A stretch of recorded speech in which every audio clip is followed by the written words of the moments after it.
Brian Kinney, 5 seasons CrossFit, lesson 4, talking about lesson planning.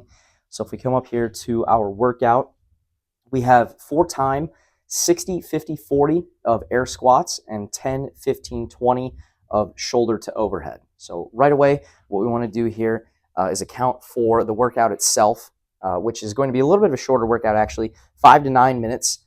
So we've got that thrown in here on our timeline, and then we want to kind of get our bookends of our cool down and whiteboard in next. So we've got those two allotted for here. We actually probably have a little bit more time for a couple of these since it is a bit of a shorter workout, but we'll kind of get into that and how that breaks down here in just a second. So if we start and go in order, up at the whiteboard, we've got really 3 to 5 minutes for our breakdown of the workout and to answer any questions people may have.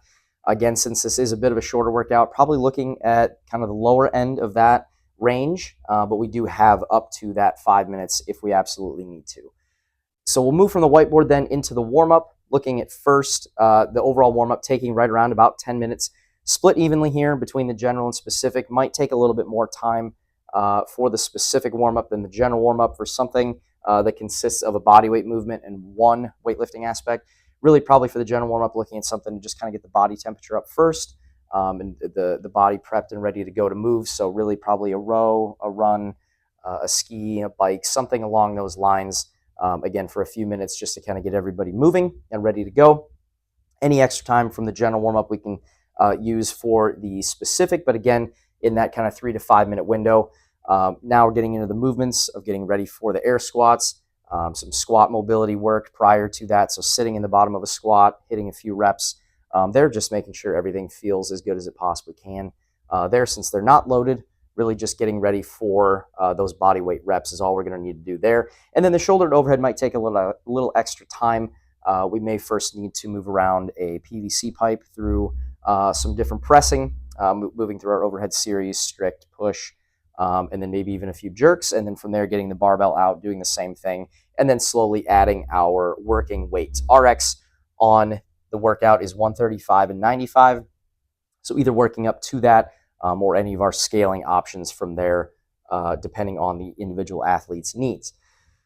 So we'll get done with the warm-up here. So 10 minutes at most for that, getting barbell set, squat set, and ready to go. From there, if anybody needs to take a break, we'll add that in after the warm-up.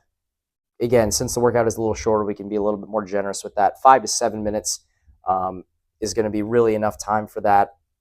Again, can probably give people a couple extra minutes from that 5 minutes up to 7 if they need it, since the workout is a little shorter, but we'll keep it tight to that window. We'll move on to the workout. Again, intended stimulus there, 5 to 9 minutes, depending on your scaling and the level to which you need things adjusted for yourself.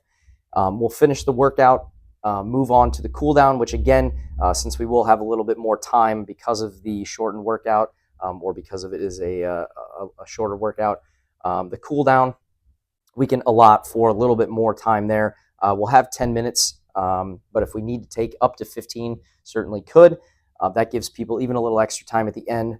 All in all, everything added together on even the more generous end of our time still brings us to 46 minutes, which gives people some extra time to either socialize, or if they feel like there's anything else that they need or would like to work on, they have the ability to do so.